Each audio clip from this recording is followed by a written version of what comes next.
गोंडपिंपरी तालुक्यातील वढोली गावात सुरू करण्यात आलेल्या दारू दुकानाविरोधात ग्रामस्थांचा संताप अखेर रस्त्यावर उतरला आहे। शुक्रवारी दुपारी 4च्या सुमारास गावात दारू दुकान सुरू झाल्याची माहिती मिळताच संतप्त ग्रामस्थांनी गोंडपिंपरी मूळ मार्गावर रास्ता रोको आंदोलन छेडले। दारू दुकानासमोर मोठ्या संख्येने नागरिक एकत्र येत प्रशासनाविरोधात जोरदार घोषणाबाजी करण्यात आली।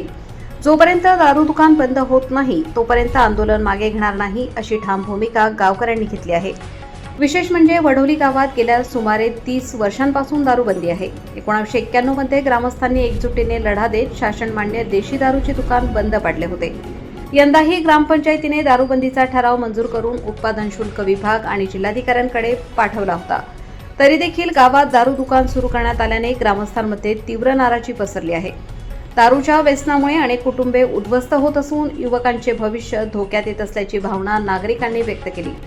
महिलांची सुरक्षितता, सामाजिक शांतता आणि गावाची सांस्कृतिक परंपरा धोक्यात येण्याची भीतीही ग्रामस्थांनी व्यक्त केली। ग्रामसभेचा ठराव आणि गावकऱ्यांच्या भावना डावलून दारू दुकान सुरू करण्यात आल्याचा आरोप आंदोलनकर्त्यांनी केला आहे। बातमी लिहेपर्यंत रस्ता रोको आंदोलन सुरूच होते।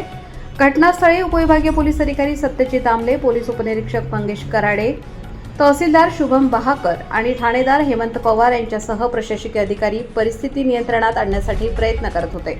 दरम्यान दुकान हटेपर्यंत माघार नाही असा इशारा ग्रामस्थांनी दिल्याने वढोलीतील वातावरण चांगलेच तापले आहे। अशाच नवनवीन बातम्यांसाठी आमच्या चॅनलला सबस्क्राईब करा। आज वढोली गावामध्ये दारूबंदी करासाठी आम्ही उपोषणाला बसलेलो आहोत। तरी दारूबंदी झालीच पाहिजे। आज 30 वर्ष झाली वढोली या गावामध्ये दारूबंदी झाली होती। त्यामुळे वढोली या गावामध्ये बियर बारचा धंदा टाकण्यात आला। आम्ही सकाळकाम केलो। अवैध दारू विक्री वढोलीमध्ये चालू आहे। तरी सर्व महिलांनी दारूबंदीसाठी चक्काजाम आंदोलन सुरू करण्यात आलेलं आहे।